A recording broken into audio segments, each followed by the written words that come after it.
Qual a preocupação hoje de todo farmacêutico com a medicação nesse momento de pandemia? É importante que a gente tenha em mente que é uma frase muito antiga que eu trago à memória, muita gente já deve ter ouvido falar, que a diferença entre medicamento e veneno é uma simples questão de dose. Então, todos os medicamentos que têm os seus efeitos benéficos, né, os seus benefícios, ele tira a dor, ele arruma a pressão, ele melhora o diabetes, ele ajuda a tratar isso e aquilo, todos os medicamentos podem apresentar, num grau maior ou menor, inúmeros efeitos adversos. Efeitos que a gente chama, adversos são aqueles efeitos que a gente não esperava. Tem vários medicamentos que inclusive têm chamados efeitos colaterais. São efeitos já estudados e esperados daquele medicamento. E isto, caso você saia fazendo automedicação, porque você está com vontade de tomar remédio, né? Tem uma tendência a usar medicamentos em demasia, porque fica muito mais fácil, em vez de eu tratar o meu problema, tratar a causa, vamos lá, cuidar da ferida adequadamente, eu vou apenas tomar medicamentos que vão aliviar sintomas. Então, nessa situação, muitas vezes você toma para aliviar um sintoma e agrava a causa maior lá atrás. Isto é uma preocupação iminente, muito urgente, que você não se automedique de qualquer maneira. Principalmente agora com a chegada do inverno.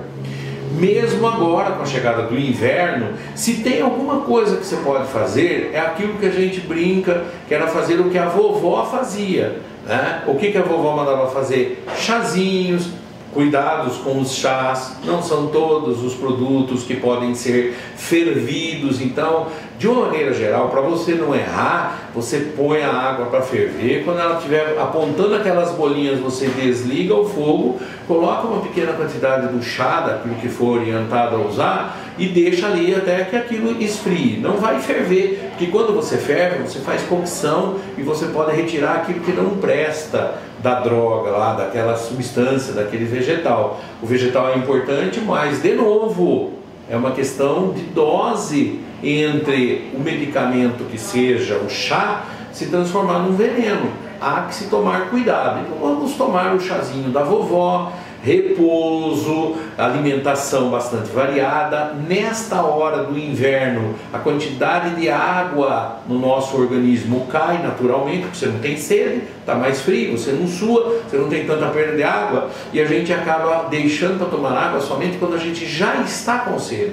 Quando você já está com sede, significa que o seu organismo já entrou em déficit de água.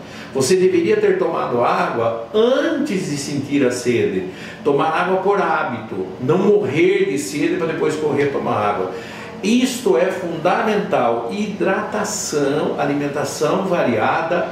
Não podemos esquecer que qualquer indivíduo na época de Covid tem que tomar os determinados cuidados com a higiene. A gente já comentou isso. Ok.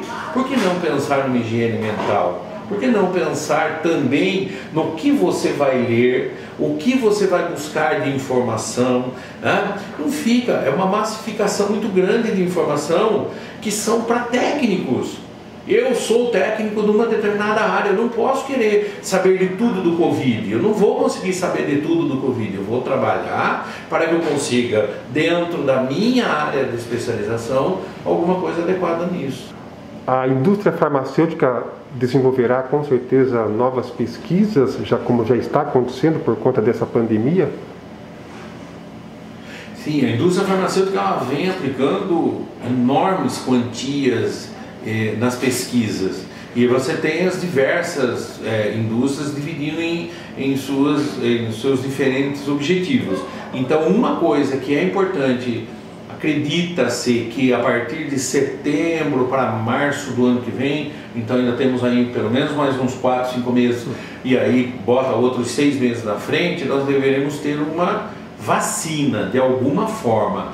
A gente precisa explicar que vacina, acho que todo mundo sabe, principalmente os idosos, são convidados a tomar vacina todos os anos contra a gripe, não é porque a gripe você tem imunidade e depois acaba. É necessário tomar vacina todos os anos porque a cada ano existe um número de vírus diferentes que causam gripe.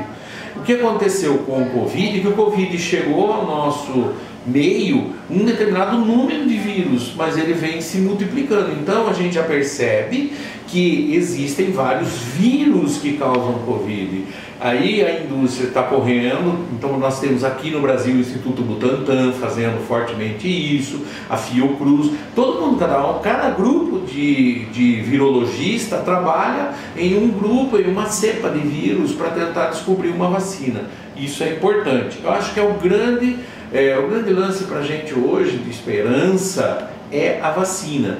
Medicamento, eles estão sendo apresentados, eu acho que vai ser difícil a gente conseguir chegar num medicamento que cure a doença, porque ela não se manifesta com uma única causa, e esse é o grande problema. A gente tem diversas causas, portanto, eu terei que ter diversos medicamentos também. Por isso que a gente vê hoje, aprova a hidroxicloroquina, depois não usa mais, adora a azitromicina, depois não usa mais. Cada paciente vai apresentar um determinado quadro, vai apresentar um determinado sintoma, que é a necessidade de um determinado tipo de medicamento. Essa pesquisa com a Anitta já fica muito bem recomendável, né? As pessoas não consumirem essa medicação, né?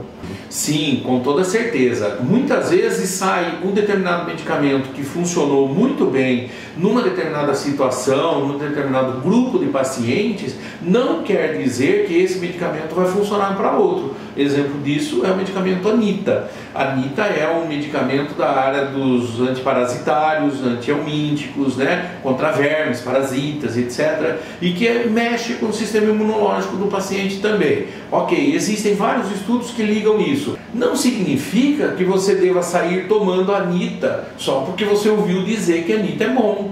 Tanto que o governo rapidamente aqui no Brasil colocou esse medicamento como venda controlada. O que nós temos é a esperança de que esse medicamento possa trazer benefício. Mesmo trazendo benefício, eu tenho minha opinião pessoal de que ele talvez não consiga atender a todas as pessoas que vão ser internadas por Covid, porque vai depender do quadro daquele paciente. E volto a insistir, todo medicamento tem efeitos colaterais, todo medicamento pode apresentar efeitos adversos, jamais esperados. E você não tem como saber se você vai ou não apresentar um determinado efeito. E isso tem que ser levado muito em conta.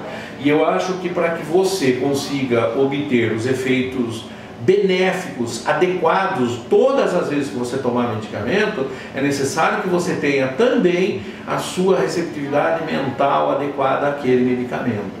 Isso é importante, que é o chamado efeito placebo, né? Você tem que tomar cuidado para que não se deixe levar por informações que vão causar em você o chamado efeito nocebo, efeito nocivo, que vai trazer piores ainda consequências. Aliás, a gente vê muita fake news na área farmacêutica de medicação em relação ao coronavírus. Isso também é muito preocupante. Como as pessoas devem se informar? Sim, fake news é uma coisa que eu não consigo, sinceramente, como pessoa, não consigo entender o que passa na cabeça de certos indivíduos querendo produzir fake news. Eu acho até o seguinte, existem fake news que é de boa vontade, é aquela velha história, né? De boas intenções o inferno está cheio, tá certo? Às vezes pode ser por isso, eu acho que isso foi bom para mim. Significa que é bom para o meu filho, para minha mãe? Não significa. Então o que é bom para mim pode não ser bom para todo mundo. Porque cada pessoa é diferente. Se nós temos 5 dedos, cada dedo é diferente de um. Quem é filho de famílias numerosas percebe que cada irmão é de um determinado jeito. Todos foram criados pelo mesmo pai, pela mesma mãe. Cada um é um. Então a minha resposta aos medicamentos, aos produtos que eu uso, elas podem ser diferentes. Existe muita informação no sentido dessa boa intenção, que acaba se transformando em crenças, em mitos que não se revelam verdadeiros, são fake news.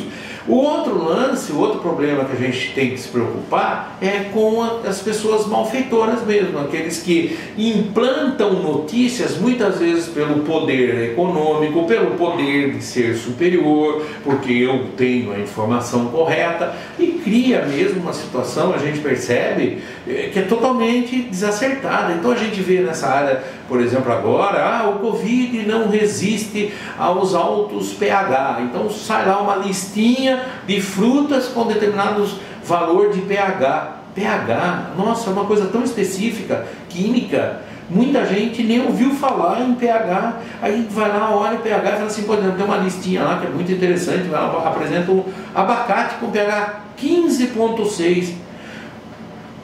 Por favor, a lista de pH ela vai de 0 a 14, não existe nada com mais de 14.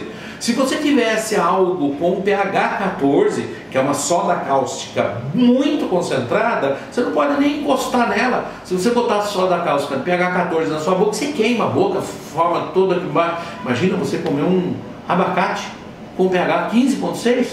De onde surgiu isso? Não sei. Não existe pH 15,6, entendeu? Fake news. Busque informações corretas, se cerque dos sites que buscam essas informações. Se você tem dúvida, não repasse. Não repasse uma informação que você não tenha plena certeza de que você pode confiar naquela informação. E existem muitas vezes pessoas, como eu já disse e volto a reafirmar, elas estão no mais alto grau de boa intenção. No entanto, ela está passando uma informação errada. Aliás, isso também é perigoso para os diabéticos, que são as maiores vítimas do coronavírus, diante de tanta falta de informação. Sim, as pessoas que têm diabetes, de novo é preciso ressaltar isso, né? Elas têm que se tomar muito cuidado com o que ela está usando, com o que ela vai usar. Então, por exemplo, às vezes a gente vê lista de determinados produtos que são excelentes para quem tem diabetes, né? Aí vai lá e fala assim, olha, esse produto aqui é isento de açúcar. Por exemplo, um produto isento de açúcar não quer dizer que ele vai fazer bem ao diabético. Por quê? Porque o sujeito que tem diabetes, ele tem dificuldade em trabalhar os carboidratos. Então, aquele alimento industrializado muitas vezes não foi adicionado de açúcar, mas ele é riquíssimo em carboidratos simples, que em questão de aproximadamente 20 minutos, meia hora depois que você come, se transforma em açúcar. E você vai ter pico glicêmico do mesmo jeito. Então, muito cuidado, porque para quem tem diabetes, também tem que prestar atenção na fonte de informação daquele produto, daquela orientação que se está levando em conta. Para concluir, como profissional da área de saúde pública, qual a sua expectativa com toda esta fase e o que esperar depois dela? Eu acho que como profissional de saúde, eu vejo que este vírus, ele traz para a gente, como todas as doenças trazem, uma mensagem. Você de alguma forma fica doente quando você rompe com a sua essência, de alguma maneira. Então quando você faz algo errado, a doença vem para te colocar no trilho correto. Eu entendo dessa forma. E aí a gente tem que ver o que será que este vírus está trazendo de mensagem para a gente. A primeira coisa que eu acho importante frisar é que este vírus, ele veio romper todos os procedimentos. Ele veio romper todos os paradigmas. A gente não consegue fazer com que o que aconteceu na China aconteceu na Europa, nos Estados Unidos e agora está acontecendo no Brasil. Não é a mesma coisa. Cada país, cada região está respondendo a essa pandemia de uma forma. Então a gente vê muita situação diversa. Eu acho que aquela história, o convite para que você fique em casa, é para que você fique em casa, mas procure fazer uma higiene mental adequada daquilo que te serve, né? Busque sua verdade interior, né? Buscai a verdade vos libertará. Mais que você queira dizer que isso está ligado a alguma religião, eu prefiro dizer que isso está ligado à espiritualidade maior, no sentido de que busque você estar bem. Isto que eu acho que é o mais importante. Vai passar, tudo vai passar, a vida é ciclos constantes. Nós temos ciclos de 1 hora, de 12 horas, ciclos de um dia, de uma semana. Nós temos o ano lunar, o ano solar. Eles são ciclos na vida da gente. A gente está num determinado ciclo e que ninguém, absolutamente ninguém, pode prever o futuro para alguns dias ou meses ou, quiçá, anos.